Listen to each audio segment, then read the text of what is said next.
আল্লাহ বলে বান্দা শুন,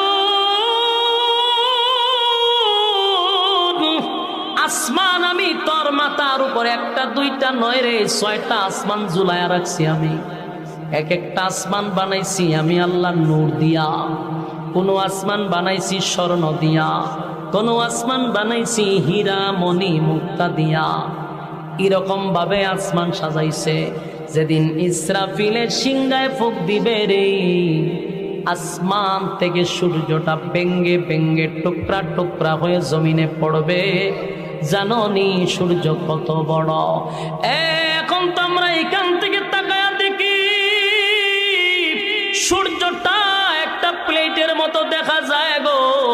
না না, এখনকার বিজ্ঞান বলে এই সূর্যটা এই পৃথিবীর থেকে 13 লক্ষ গুণ বড়। সুবহানাল্লাহ কি বাড়ি দিয়া কইবে? এই